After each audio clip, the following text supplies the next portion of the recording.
Welcome to our channel. Dear aspirant, dear teachers, आज का जो हमारा टॉपिक है वो the history the beginning of civilizations, ये हमारा टॉपिक है। और ये भी याद रखें कि बेटनी सीरीज़ का जो 486 पेज हैं इस पर यह टॉपिक मौजूद हैं और चौथे नंबर पर टॉपिक हैं। वीडियो का बाकायदा आगाज़ करते हैं क्वेश्चन नंबर 1 से। There are dash types of calendar used to study the history in Pakistan. Pakistan में कितने कैलेंडर हैं तारीख़ पढ़ने के लिए? यहाँ पर ऑप्शन दिए गए हैं 2, 3, 4, ऑप्शन डी में दिए गए 5। यहाँ पर याद रखें डियर एस्पेरेंट, ए को ईसवी कैलेंडर कहते हैं, एक को ईसवी कैलेंडर कहते हैं और दूसरे को क्या कहते हैं? हिजरी, यानी हिजरी कैलेंडर। डियर एस्पिरेंट्स, एक को हिजरी कैलेंडर कहते हैं और एक को ईसवी कैलेंडर कहते हैं, यानी हिजरी। इस तरह लिखा जाता है हिजरी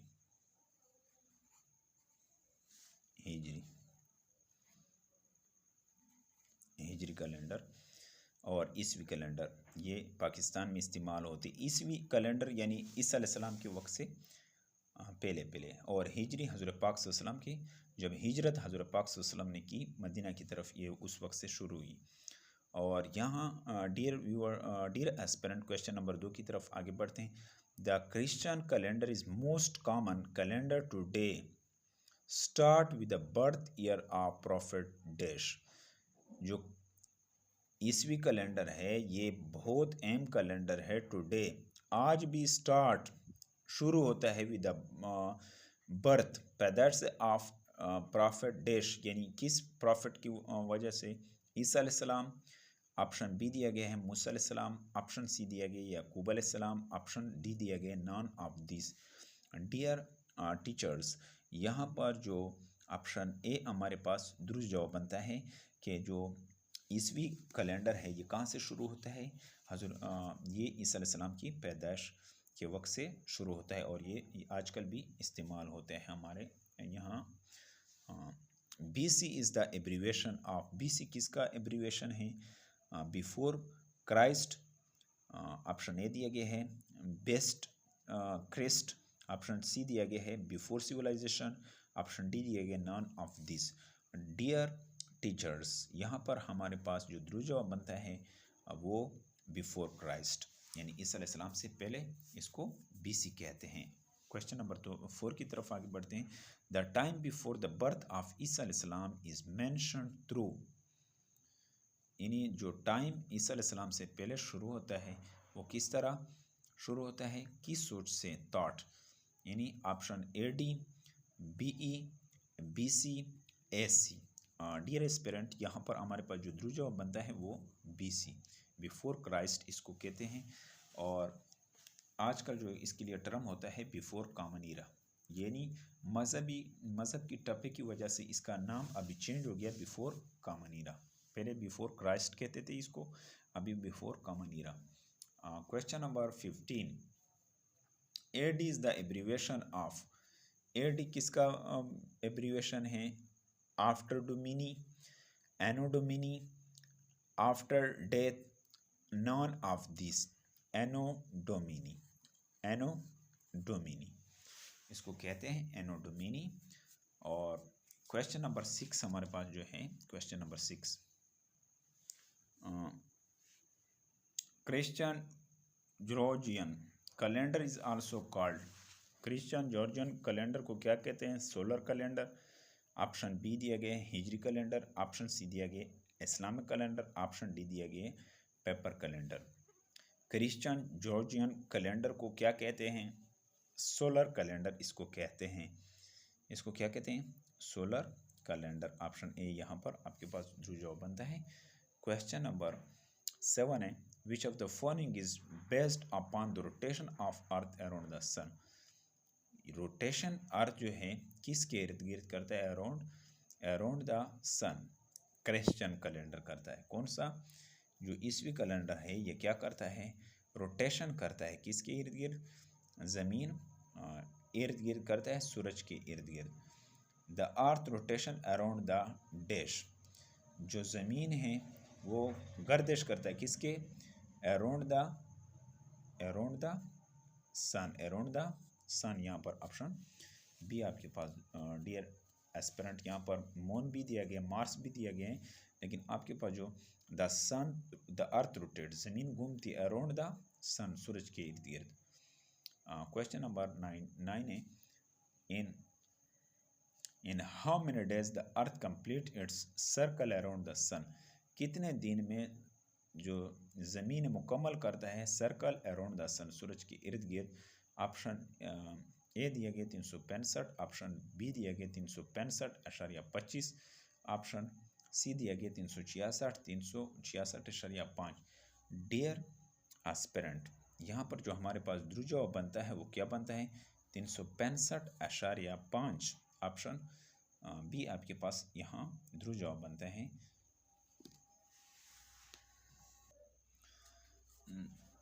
क्वेश्चन नंबर 10 है, हज़रत Muhammad peace be upon him come from Mecca to dash, हज़रत Muhammad peace be upon him कहाँ मक्का से किसकी तरफ गए, किसकी तरफ हिजरत की? Taif, option A, option b Jeddah, option c Medina, option d none of this. हज़ूर पाक सल्लल्लाहु अलैहि वसल्लम ने हिजरत की मक्का से किसकी तरफ? मदीना की तरफ। ऑप्शन सी आपके पास ध्रुव जवाब बनता है। डियर एस्पिरेंट, नेक्स्ट क्वेश्चन की तरफ आगे बढ़ते हैं। जो हमारे पास नेक्स्ट क्वेश्चन है वो क्या है? वो which of the following calendar start from the migration of the Holy Prophet Muhammad peace be upon him from Makkah to Medina? कौन सा कैलेंडर शुरू हुआ जब हज़ूर पाक सल्लल्लाहु अलैहि वसल्लम ने मक्का से मदीना की तरफ हिजरत की? ऑप्शन ए दिया गया क्रिश्चियन कैलेंडर, ऑप्शन बी दिया गया हिजरी calendar, option both A and B none of this. Dear aspirant, जब हज़ूर पाक सल्लल्लाहु अलैहि वसल्लम ने मक्का से मदीना की तरफ हिजरत और Islamic calendar is also called, Islamic calendar को क्या कहते हैं? मुस्लिम कैलेंडर, ऑप्शन ए दिया गया है, ऑप्शन बी दिया गया हिजरी कैलेंडर, ऑप्शन सी दिया गया लॉनर कैलेंडर, ऑप्शन डी दिया गया ऑल ऑफ दिस। इन तमाम को कहते हैं, यानी मुस्लिम कैलेंडर भी कहते हैं इसको, हिजरी कैलेंडर भी कहते हैं, लॉनर यानी कमरी कैलेंडर भी कहते हैं। कमरी इस तरह लिखा जाता है, कमरी का मीम रेचुटेरी, कमरी कैलेंडर भी इसको कहते हैं। वेन ऑप्शन क्वेश्चन नंबर 13 है, when Hijri calendar start after migration, कब हिजरी कैलेंडर स्टार्ट हुआ? आफ्टर 4 ईयर्स, कितने साल के बाद हिजरत के बाद? After 9 years, after 14 years, after 17 years, यानी 17 साल हिजरत के बाद हिजरी कैलेंडर शुरू हुआ, या कमरी कैलेंडर इसको भी कहते हैं, या मुस्लिम कैलेंडर भी कहते हैं। ये हिजरत के 17 साल बाद शुरू हुई। क्वेश्चन नंबर 14 है, विच कैलिफ स्टार्ट द हिजरी कैलेंडर, कौन से खलीफा ने शुरू किया था, इब्तिदा किया था? हज़रत अली रज़ी अल्लाह तआला अन्हु, ऑप्शन बी दिया गया है हज़रत उमर रज़ी अल्लाह उस्मान रज़ी अल्लाह तआला अन्हु, ऑप्शन सी दिया गया उमर फ़ारूक रज़ी अल्लाह तआला अन्हु, ऑप्शन डी दिया गया अबू बकर रज़ी अल्लाह तआला अन्हु। डियर एस्पिरेंट, यानी इस्लामी जो किस खलीफा ने शुरू किया था हिजरी कैलेंडर? हज़रत उमर फ़ारूक रज़ी अल्लाह तआला अन्हु ने शुरू किया था। विच of the following is based on the rotation of moon around the earth, कौन सा विच इज़ बेस्ड किसकी बुनियाद पर? On the rotation of the moon, चाँद का जो रोटेशन है, गर्दिश है, अराउंड द अर्थ, सो ज़मीन के इर्द गिर्द जो चाँद का गर्दिश है या हरकत है, रोटेशन है, उसकी वजह से Christian calendar, Hijri calendar, both A and B. Option यहाँ पर दिया गया है कि रोटेशन यानी जब चाँद गर्दिश करता है ज़मीन के इर्द गिर्द, इससे हिजरी कैलेंडर का शुरुआत हुई। Of how many day Hijri years shorter than Christian era, कितना कम है हिजरी साल, कितने दिन कम है ईसवी कैलेंडर से। साल में कितना दिन कम है, 10 और 11 दिन। यहाँ पर ऑप्शन मुख्तलिफ दिए गए हैं, 13 और 14 दिन, 25 और 24 दिन। डियर एस्पिरेंट, यहाँ पर जो आपके पास जो दुरुस्त जवाब बनता है वो क्या बनता है, 10 या 11 दिन छोटा होता है किसे, ईसवी कैलेंडर से ही। How many days are there in leap year, leap year में कितने दिन होते हैं, लीप ईयर में 366 दिन होते हैं। डियर एस्पिरेंट, लीप ईयर में जो फरवरी महीना होता है वो कितने साल के बाद होता है, यानी वो 28 दिन की बजाय 29 दिन का होता है। इस वजह से जो साल बनता है 365 दिन की बजाय 366 का हो जाता है। How often does a leap year usually occur, कितने साल के बाद लीप ईयर आता है, ये leap year every 4 years of, यानी हर 4 साल के बाद लीप ईयर आता है। उसमें जो फरवरी यानी दूसरा महीना है वो 28 दिन की बजाय कितने का होता है, 29 दिन का होता है। How many days are in February during leap year, फरवरी का महीना कितने दिन का होता है, लीप ईयर में 29 दिन का होता है। डियर क्वेश्चन नंबर 20 है, tenure of 10 year is called, जो 10 साल का दौरानिया होता है इसको क्या कहते हैं, डिकेड कहते हैं, सेंचुरी कहते हैं, मिलेनिया।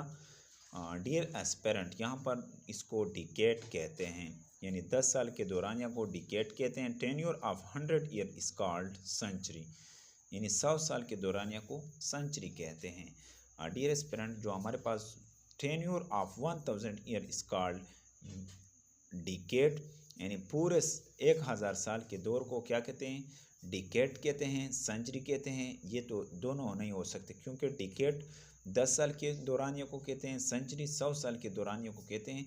मिलीनिया जो है 1000 साल के दौरानिया को मिलीनिया कहते हैं। Plato died at the age of, Plato का इंतकाल कितने साल की उम्र में, 80 साल की उम्र में प्लेटो अफलातून इंतकाल कर गए। डियर एस्पेरेंट, यहाँ पर जो दूसरा टॉपिक है हमारे पास ग्रीक सिविलाइजेशन, जो 1200 BC से शुरू होता है 146 BC तक। Greek civilization evolved about 4000 years ago along the banks of, यूनानी तहजीब ने इर्तिका हासिल की 4000 साल पुराना along the bank of, किस दरिया के किनारे, अरेबियन सी, बहरे अरब के, रेड सी के साथ मेडिट्रेनियन सी, कास्पियन सी। यहाँ पर डियर एस्पेरेंट, डियर टीचर्स, यहाँ पर आपके पास जो दुरुस्त जवाब बनता है यानी ऑप्शन सी आपके पास बनता है कि ग्रीक तहजीब ने इर्तिका हासिल की 4000 साल पुराने किस दरिया के किनारे, बहरे रूम दरिया के किनारे आबाद हुई। क्वेश्चन नंबर 2 है, मेडिट्रेनियन सी बहरे रूम सिचुएटेड अमंग, किस में वाक़या है। ऑप्शन ए दिया गया Europe, Africa and north west Asia. Option B दिया गया है India, China and Bangladesh. Option C दिया गया Iran, India and Africa. None of this. Option D दिया गया है। डियर टीचर्स, यहाँ पर मेडिट्रेनियन सी जो है वाक़या है यूरोप, अफ्रीका और नॉर्थ वेस्ट एशिया की तरफ से, यानी ये यहाँ इसका लोकेशन है Europe, Africa and north west Asia. Question number 3 हमारे पास, क्वेश्चन नंबर 3 हमारे पास बनता है, which is the saltiest sea of the world, दुनिया का जो सबसे नमकीन दरिया है। डियर एस्पेरेंट, ये क्वेश्चन आपने कमेंट में ज़रूर बताना है कि मेडिट्रेनियन सी बेटनी ने दिया है, मेडिट्रेनियन सी और कैरेबियन सी, ब्लैक सी, रेड सी, लेकिन इसको मैंने चेक किया नेट पर, ये ब्लैक सी इसका करेक्ट आंसर बनता है कि जो सबसे नमकीन दरिया है दुनिया का वो कौन सा है? ब्लैक सी हैं। लेकिन बेटनी सीरीज़ ने जो है ऑप्शन ए यहाँ पर दिया गया है, उसने यहीं पर सही का जवाब दिया है। आप लोगों ने कमेंट में ज़रूर बताना है। Which of the following countries surrounding Mediterranean sea, कौन सा मुल्क दरिया बेररूम के किनारे वाक़ है? यहाँ पर ऑप्शन दिए गए हैं एटली स्पेन, ऑप्शन ए दिया गया, ऑप्शन बी दिया गया अल्जेरिया तुनिसिया, ऑप्शन सी दिया गया तुर्की Greece. All of this dear teachers, यहाँ पर आपके पास जो दुरुस्त जवाब बनता है वो ऑल ऑफ दिस, यानी एटली स्पेन, अल्जेरिया तुनिसिया, तुर्की ग्रीक के सारे वाक़ हैं। क्वेश्चन नंबर 5 है the ancient Greece was divided into many states. These include, जो पुराने ग्रीस हैं इस कितने रियासतों में तकसीम है? यहाँ पर ऑप्शन दिया गया एथेंस, स्पार्टा, ऑप्शन ए दिया गया है, ऑप्शन बी दिया गया है Thebes and Olympia. Dear aspirant, यहाँ पर आपके पास जो दुरुस्त जवाब बनता है वो क्या बनता है? बोथ ए एंड बी, यानी Sparta and Athens. Option question number 6 है स्पार्टन लाउड, स्पार्टा के लोग किस चीज़ से मोहब्बत करते थे? वॉर्स आर फाइटिंग, लड़ाई या झगड़े से या जंग से। Number B education, number C arts, all of this. Dear aspirant, ये जो स्पार्टन पीपल थे वो जंग के लिए मशहूर थे, वॉरियर थे। यहाँ पर ऑप्शन दिया गया वॉर्स आर फाइटिंग, ये चाहते थे जंग या लड़ाई चाहते थे। नेक्स्ट क्वेश्चन की तरफ आगे। Question number 7 Athens were interested in dash, wars are fighting, education, option B दिया गया, ऑप्शन सी दिया गया आर्ट्स। डियर टीचर्स, यहाँ पर ऑप्शन बोथ बी एंड सी, यानी एथेंस के लोग चाहते थे, यानी तालीम में भी वो दिलचस्पी रखते थे और आर्ट्स यानी इन दोनों चीज़ों को चाहते थे, यानी दोनों चीज़ों में ये दिलचस्पी रखते थे। क्वेश्चन नंबर 8 है which of the following is the supreme God of ancient Greek. Greek, पुराने ग्रीक का जो सुप्रीम गॉड होता था, ताकतवर अल्लाह जिसको मानते थे, जिसको ताकतवर खुदा मानते थे, वो किस चीज़ को मानते थे? ऑप्शन ए दिया गया है ज़्यूस, ऑप्शन बी दिया गया हेरा, ऑप्शन सी दिया गया है पोसेइडन, ऑप्शन डी दिया गया है एथीना। डियर एस्पिरेंट, यहाँ पर ऑप्शन ए आपके पास दुरुस्त जवाब बनता है कि सुप्रीम गॉड जो होता एंशिएंट ग्रीक का वो क्या था? वो ज़ोस था। क्वेश्चन नंबर 9 है most of the Greek at the time performed, अक्सर ग्रीक के लोग अदा करते थे farming, option A, option B fishing, option C trading, option D all of this. Dear teachers, यहाँ पर आपके पास दुरुस्त जवाब जो बनता है वो ये बनता है कि यानी अक्सर जो ग्रीक के लोग होते थे वो खेतीबाड़ी, मछलियाँ, माहीगीरी का पेशा और तिजारत करते थे। ऑल ऑफ दिस यहाँ पर दुरुस्त जवाब बनता है।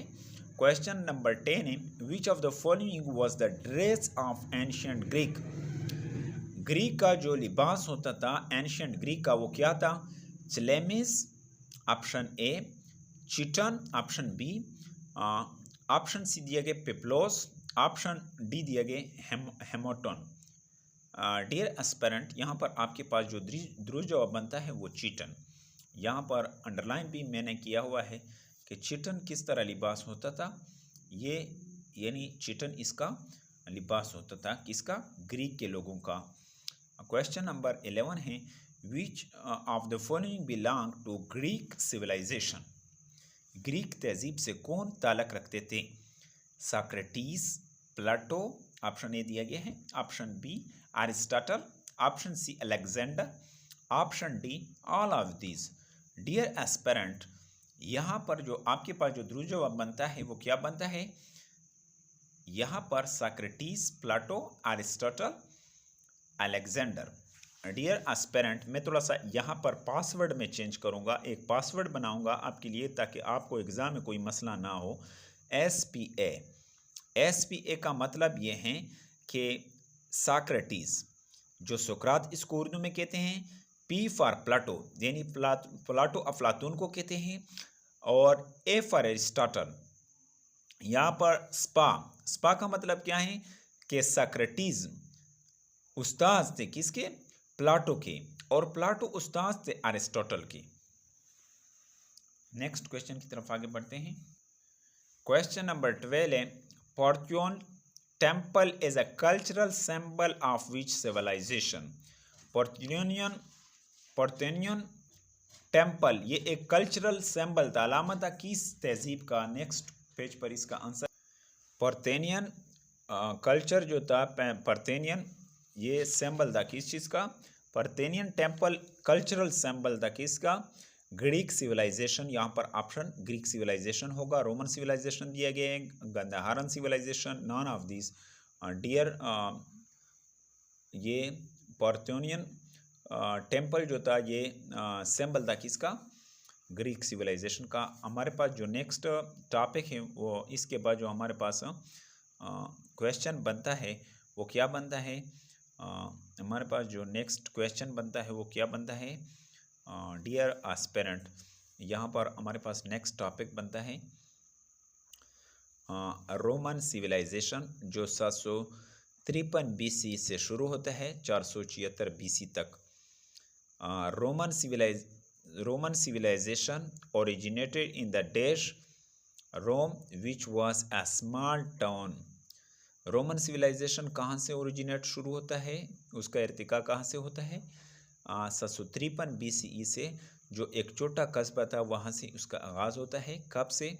753 दिया गया है, 753 AD, 653 BC, 653 AD। Dear aspirant, यहाँ पर जो आपके पास द्रुज जवाब बनता है वो ये 753 BC से शुरू होता है। क्वेश्चन नंबर 2 है, Rome is a large city in dash near Greece. आप जो रोम है वो सबसे बड़ा शहर है कहाँ, किसका? ऑप्शन ए दिया गया है एटली, ऑप्शन बी दिया गया है अल्जेरिया, ऑप्शन सी दिया गया है तुनिसिया, ऑप्शन डी दिया गया है none of this.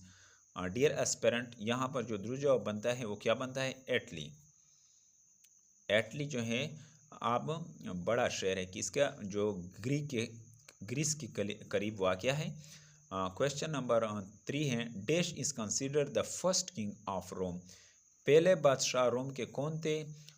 Scissor, option A दिया गया है रोमुलस, ऑप्शन बी दिया गया है, ऑप्शन सी दिया गया लेवेंडर, ऑप्शन डी दिया गया none of this. Dear aspirant, यहाँ पर जो पहले द्रुज जवाब बनता है वो क्या है? जो पहले हुक्मरान थे रोम के उसको रोमुलस कहते थे। क्वेश्चन नंबर 4 है, Rome was founded in dash. Rome की बुनियाद कब रखी गई? 753 BC यानी ईसा अलैहिस्सलाम से 1012 BC, 2000 BC, 2700 BC। Dear aspirant, यहाँ पर आपका जो द्रुज जवाब बनता है 753 BC से यानी बिफोर कॉमन ईरा, यानी ईसा अलैहिस्सलाम से 753 साल पहले इसकी बुनियाद रखी गई। How did Rome get its name? Rome ने अपना नाम किस तरह हासिल किया? Romulus named the city after himself. Romulus ने रोम का नाम अपने बाद रखा, यानी अपने नाम से रोम रखा। Question number 6, the Roman conquered Greece in. रोमियो ने फतह हासिल की ग्रीस पर यूनानियों पर कब? 542 BC, 442 BC, ऑप्शन सी दिया गया है 246 BC, ऑप्शन डी दिया गया है। यहाँ पर आपके पास जो दुरुस्त जवाब हैं कि रोम के लोगों ने कब्ज़ा हासिल किया था, फतह हासिल किया था किस पर? ग्रीक के लोगों पर, यानी यूनान के लोगों पर 146 BCE, यानी ईसा अलैहिस्सलाम से 146 साल पहले। क्वेश्चन नंबर 7 है हमारे पास। क्वेश्चन नंबर 7, द रोमन कंकर डैश टिल 117 AD। रोम ने फतह किया 1117 AD में किसको? ऑप्शन ए दिया गया इंग्लैंड, ऑप्शन बी दिया गया वेल्स, ऑप्शन सी दिया गया है Scotland, option D all of this. यानी रोम ने फतह हासिल किया था इन तमाम पर 111 एडी में किस पर? इंग्लैंड पर, वेल्स पर, स्कॉटलैंड, यानी इन तीनों पर उन्होंने कब्ज़ा हासिल किया था। यहाँ पर डियर एस्पेरेंट, यहाँ पर जो 8वें क्वेश्चन है, name of the following picture, ये जो नीचे दिया गया है ये बिल्डिंग किसके लिए है? कोलोजियम परक्योन्स टैक्सिला। डियर एस्पेरेंट, यहाँ पर यह कोलोजियम है, यहाँ पर लोगों को इकट्ठा करके सज़ा दिया जाता था। यह रोम का मशहूर मकाम है। यहाँ पर जो लोग जो जुर्म करते थे यहाँ पर उसको सज़ा दी जाती थी लोगों के सामने। नेक्स्ट क्वेश्चन की तरफ आगे बढ़ते हैं। यहाँ पर जो हमारे पास नेक्स्ट क्वेश्चन है, who started the ancient Olympic game, किसने आगाज़ किया था कदीम ओलंपिक गेम्स का, गेमों का? ऑप्शन ए दिया गया द इजिप्शियन, ऑप्शन बी दिया गया द ग्रीक्स, ऑप्शन सी दिया गया द ज्यूस, ऑप्शन डी दिया गया है द रोमन्स। डियर एस्पेरेंट, यहाँ पर आपके पास जो द्रुज जवाब बनता है, ओलंपिक का आगाज़ किसने किया था? ये ग्रीक यूनानियों ने किया था। Olympic game started in Greek city Olympia in dash. जो ओलंपिक गेम है यहाँ इसका आगाज़ कब से होता है, किस साल से होता है? इसका आगाज़ 776 BC से होता है। क्वेश्चन नंबर 15 है, modern Olympic game started in Greece in. Modern Olympic game ये कहाँ शुरू होता है? ग्रीस से शुरू होता है 1896 BC से। जो हमारे पास नेक्स्ट क्वेश्चन है, 9 क्वेश्चन है, how many spectator as estimated the Colosseum could be hold. जिस बिल्डिंग की मैंने थोड़े से पहले अरसे बात की, जो 8 क्वेश्चन में मैंने थोड़े से पहले बात की थी कि कोलोजियम होता था, यहाँ पर लोगों को सजाए दिया जाता था तमाशाइयों के सामने। इस बिल्डिंग में कितने लोगों की गुंजाइश एस्टिमेट होता था, कितने लोग इसमें कवर हो सकते थे, कितने लोग उसमें आ सकते थे? 20,000, 30,000, ऑप्शन बी दिया गया, ऑप्शन सी दिया गया 40,000, ऑप्शन 5 दिए गए 50,000, यानी 50,000 लोग इसमें आ सकते थे एस्टिमेट अंदाज़तन। विच क्वेश्चन नंबर 10 है, which of the following was the dress of ancient Rome. Ancient Rome का जो लिबास था वो क्या था? चेलेमस, ऑप्शन बी दिया गया ट्यूनिक, ऑप्शन सी दिया गया पेप्लोस, ऑप्शन डी दिया गया हेमोटन। यहाँ पर डियर एस्पेरेंट, यहाँ पर याद रखें कि इसका जो ड्रेस होता था, यहाँ पर मैं अंडरलाइन भी कर रहा हूँ, ये इस तरह लिबास होता था, ट्यूनिक इसको कहते थे, और पहले इसको मैंने CTTI